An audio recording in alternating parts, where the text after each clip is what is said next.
स्वागत है, जहां नींद से जागकर नागरिक अखबारों में हादसों को ढूंढता है। एक ही खबर को बार बार पढ़ते हैं, खबरों में सुख ढूंढते हैं। हत्या, चालाकी, चापलूसी, हेराफेरी आदि से अपना सर भूनते हैं। आज सुख मिलेगा कि नहीं, अखबारों के राशिफल में अपने भविष्य को ढूंढते हैं। जहाँ उद्योग प्रिय प्रजा बातों में व्यस्त है, वहाँ पूरा देश सात बहू की कहानियों में मस्त है। सुख की तलाश है, सुख की तलाश है। ऐसे प्रदेश में आपका स्वागत है, स्वागत है। ये राजा का मंत्री ऐसे दुखी दुखी दरबार में क्यों जा रहा है? क्या तुम्हें नहीं पता है? उत्तर प्रदेश का राजा बीमार है और उसकी बीमारी के आगे सब लाचार है। तो क्या उसकी बीमारी का इलाज मिला? राजाओं के मंत्री ने उनको खुश करने के लिए कार्यक्रम का आयोजन कराया है।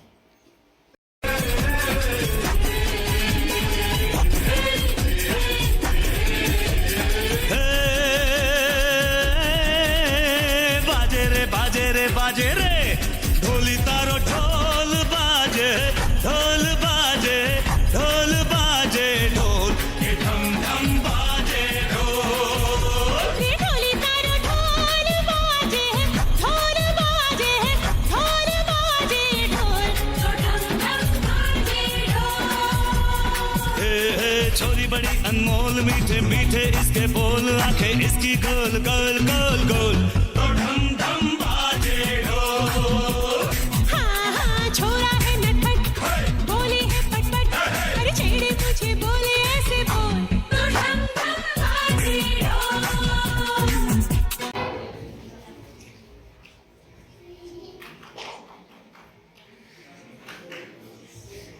लेकिन राजा तो अभी भी दुखी है। क्या किसी के पास मेरी बीमारी का इलाज नहीं है? महाराज, आपकी प्रजा में सभी सुखी हैं, चाहे कर्जा लेकर जी रहे हो, फिर भी आपकी कृपा से सभी सुखी हैं। तो महाराज, आप क्यों दुखी हो? मुझे तुम्हारे हास्य कार्यक्रम, धारावाहिक, नृत्य कार्यक्रम किसी भी प्रकार की खुशी नहीं दे रहे हैं। तो महाराज, आप ही बताइए, हम ऐसा क्या करें जिससे आपको सुख मिले? पूरे राज्य में घोषणा कराओ, जो हमें सुखी होने का रहस्य बताएगा हम उसे इनाम देंगे। जी महाराज। सुनो सुनो सुनो, उत्तर प्रदेश की नगरवासियों सुनो। उत्तर प्रदेश के महाराजा दुखी हैं क्योंकि वे सुखी नहीं हैं। उनके पास सभी प्रकार की सुख सुविधाएं हैं, पर फिर भी वे सुखी नहीं हैं। जो कोई इन्हें सुख होने का उपाय बताएगा वह अपार कर पाएगा। सुनो सुनो सुनो। यह खबर सुनकर एक गरीब ब्राह्मण राजा के पास पहुंचा और उनसे बोला, महाराज की जय हो। महाराज, एक उपाय है, यदि महाराज ऐसे आदमी की कमीज पहन ले जो सुखी हो तो महाराज की बीमारी दूर हो सकती है। यह तो बता तारा उपाय है। लाओ किसी मंत्री की कमीज मांग लो। सभी मंत्री चुप खड़े हो गए। क्या हमारे मंत्री सुखी नहीं है? नहीं महाराज। क्यों? जिन्हें राज्य से निकल जाने का भय हो, हमेशा राजसुख छिन जाने का डर हो, वे भला कैसे सुखी हो सकते हैं? क्या तुम भी सुखी नहीं हो? जो इनाम के लालच में यहाँ आया हो, अर्थात उसकी उच्च इच्छाएं हैं, भला वह सुखी कैसे हो सकता है? परंतु हमारे राज्य में सुखी व्यक्ति की कोई कमी नहीं है। हमारे राज्य के सबसे बड़े उद्योगपति की कमीज मांग लो। जी महाराज। और यहाँ राजा के मंत्री उद्योगपति के पास गए और कहा, नमस्कार, यदि आप सुखी हैं तो अपनी कमीज मुझे महाराज जी के लिए दे दीजिए। क्या आप सुखी हैं? क्या मतलब? पूरे राज्य में आपका व्यापार फैला हुआ है, हजारों में आपकी ड्यूटी होती है, क्या अभी कुछ पाने की लालसा बाकी है आपकी? जब तक हर घर के दियों में मेरा तेल ना हो, हर तन पर मेरा बेचा हुआ कपड़ा ना हो, हर घर में मेरा बेचा हुआ सामान ना हो, तब तक मेरी इच्छाओं का अंत नहीं हो सकता। और यदि इच्छाएं ही दुख हैं तो मैं सुखी नहीं। इसके बाद राजा का मंत्री राज्य नीतिका के पास पहुंचा।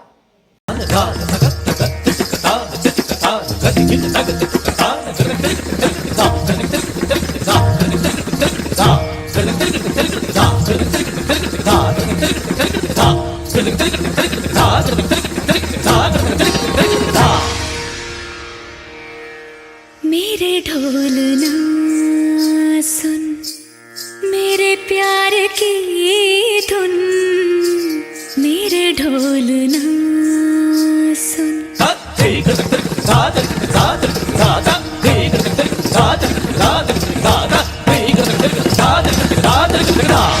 मेरे ढोल ना सुन, मेरे प्यार की धुन, मेरे ढोल ना सुन, मेरी चाहते तो फिजा में बहे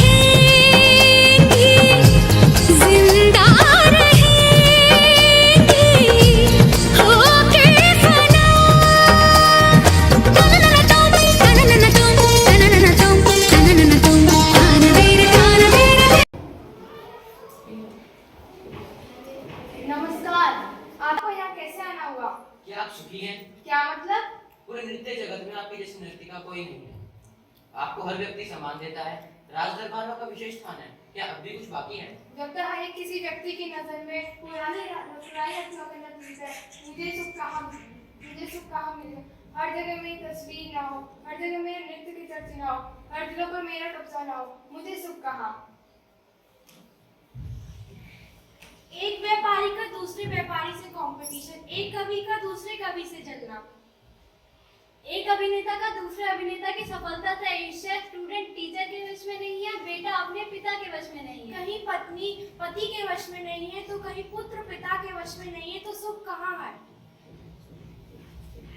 राजा के मंत्री खोजते खोजते एक व्यक्ति के पास पहुंचे, उनसे पूछा तुम सुखी क्यों नहीं हो, और उसने कहा मैं सुखी होऊंगा जब नौकरी मिलेगी तो क्या होगा,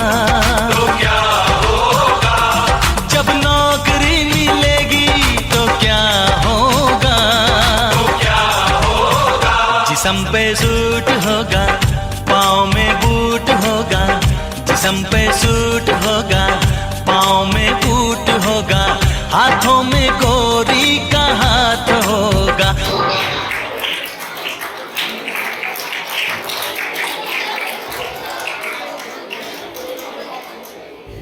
राजाओं के मंत्री ने खूब खोजा, लेकिन उन्हें कोई भी सुखी व्यक्ति नहीं मिला। अगर कोई मिला होता तो यह कहता मेरे पास भगवान का दिया हुआ दौलत है, शोहरत है, इज्जत है, मेरे पास किसी चीज की कमी नहीं है, मैं सुखी हूँ।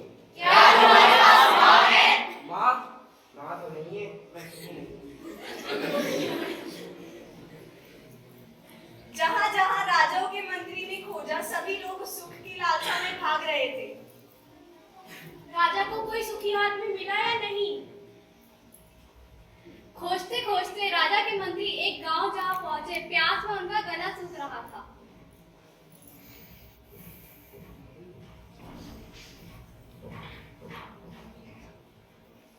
सुखी आदमी की तलाश में राजा ने हमें दुखी कर दिया। समझ नहीं आ रहा कि सभी आदमी दुखी हैं। प्रणाम गुरुवर। प्रणाम। कैसे हैं आप? मैं सुखी हूँ। सुखी हो, सुखी हो। क्या कहा आपने? आप सुखी हैं, तो आपकी कमीज कहाँ है? कमीज? मेरे पास कोई कमीज नहीं है। यदि आपके पास कोई कमीज नहीं है तो आप सुखी कैसे हैं? क्या आपने महाराज की खबर नहीं सुनी? क्योंकि मेरा सुख कमीज में है ही नहीं, मैं ही सुख हूँ। मंत्री ने यह खबर राजा को सुनाई। राजा ने उसे अपने पास लाने का आदेश दिया, लेकिन उसने आने से मना कर दिया। मैं राजा से क्यों मिलूं? महाराज आपको पुरस्कार देना चाहते हैं। मैं भला पुरस्कार का क्या करूंगा? शायद पुरस्कार में आपको धन प्राप्ति हो, जिससे आपको और सुख मिले और आप नई कमीज खरीद सको। मैं बिना कमीज के भी सुखी हूँ, मुझे कमीज नहीं चाहिए। क्या धन से सुख मिलता है? तो फिर राजा दुखी क्यों है? मैं बिना धन के ही सुख से भरा हूँ, मुझे और सुख नहीं चाहिए। अगर राजा चाहते हैं तो वह आके मुझसे मिल सकते हैं। जी गुरुवर। राजा अपनी सेना के साथ महात्मा जी के पास पहुंचा। प्रणाम गुरु जी। प्रणाम महाराज। आप मुझे सुखी होने का रहस्य बता दीजिए, उसके बदले में आप जो मांगेंगे मैं दे दूंगा। अभी ये मेरी साधना का समय है, आप फिर कभी आना। राजा बार बार उसके पास जाता, लेकिन वह किसी न किसी बहाने से वापस आ जाता। अतः राजा अकेला गया। प्रणाम गुरु जी। प्रणाम महाराज। आप फिर आ गए महाराज। चलो अब आप आ ही गए हैं तो मेरी पीठ खुजा दीजिए और मेरे पैर भी दबा दीजिए। अरे नहीं नहीं महाराज, अगर आप पहले ही अकेले आ जाते तो मुझे ये सब बहाने बनाने की जरूरत ही नहीं पड़ती। अब मैं आपको एक कहानी सुनाता हूँ। एक बार एक राजा होता है और उसकी 4 रानियां होती हैं। वह काफी खुश था और अपने राज्य को अच्छे से संभाल रहा था। तभी वहाँ एक ब्राह्मण आता है। आओ ब्राह्मण देवता पधारो, बताइए मेरे भाग्य में आगे क्या लिखा हुआ है? महाराज, आपका अंतिम समय नजदीक आ गया है। आप अपना राज्य सुरक्षित हाथों में सौंपकर वन में तपस्या करके अपने स्वर्ग का मार्ग खोलें। यह जाकर तपस्या करने का निर्णय लिया। इसके लिए वह अपनी चौथी रानी, जिसे वह अधिक प्रेम करता था, उसके पास गया और कहा, महाराज की जय। नहीं महाराज, मैं आपके साथ नहीं चल सकती, परंतु मैं आपके साथ यहाँ रह सकती हूँ। यह सुनकर राजा को बहुत दुख हुआ और उसने तीसरी रानी के पास जाने का और सब कुछ बताने का निर्णय लिया। और तीसरी रानी ने कहा, नहीं महाराज, मैं आपके साथ नहीं चल सकती। यदि आपको मेरे साथ रहना है तो यही रहना पड़ेगा, वरना मैं दूसरी शादी कर लूंगी और आपको छोड़ दूंगी। यह सुनकर राजा बड़े दुखी मन से अपनी दूसरी पत्नी के साथ गया, जो उसके साथ राजपाट चलाने में भी सहायता करती थी। टूटे कोई सपना, जग सुना सुना लागे, जग सुना सुना लागे, कोई रहे ना जब अपना। यह सब सुनकर राजा बहुत दुखी और मायूस हो गया। खड़ा होकर चलने लगा, तभी पीछे से पहली रानी की आवाज आई, महाराज सुनो, आपने मुझसे अपने साथ चलने के लिए नहीं पूछा। मैं तुमसे किस मुंह से पूछता? मैंने आज तक तुम्हारा कभी ख्याल नहीं रखा, परंतु मेरे अंतिम समय अब तुम ही मेरा साथ दे रही हो, इसके लिए मुझे माफ कर दो। मैं आपके साथ चलने के लिए तैयार हूँ।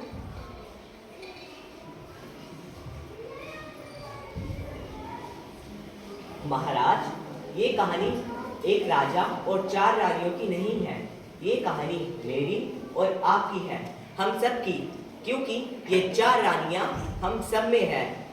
चौथी रानी यानी आपका शरीर, जिसका आप सबसे ज्यादा ख्याल रखते हैं, जो आपका साथ छोड़ देने वाला है, जो सबसे पहले आपका साथ छोड़ता है। तीसरी रानी यानी आपकी धन दौलत, पैसा, संपत्ति, जो आपके मरने के बाद किसी और के हो जाते हैं, अर्थात किसी और से शादी कर लेते हैं। दूसरी रानी यानी आपके सगे संबंधी, रिश्तेदार, जो आपके मरने के बाद आपके अंतिम संस्कार के लिए आपको शमशान घाट तक ले जाते हैं, फिर वह आपका साथ छोड़ देते हैं। पहली रानी यानी आपकी आत्मा, जो आपको परमात्मा से मिलाती है, जिसका आप बिल्कुल ख्याल नहीं रखते। उसका ख्याल रखना ही असली सुख है, वह ही सबसे बड़ी खुशी है। नहीं तो आज अमीर लोग सबसे ज्यादा खुश होते हैं। तभी तो किसी ने सच ही कहा है, एक वो है जो देता है बेहिसाब, एक वो है जो देता है बेहिसाब, और एक हम हैं जो नाम भी जपते हैं तो गिन गिन कर। एक वो है जो देता है बेहिसाब, एक वो है जो देता है बेहिसाब, और एक हम हैं जो नाम भी जपते हैं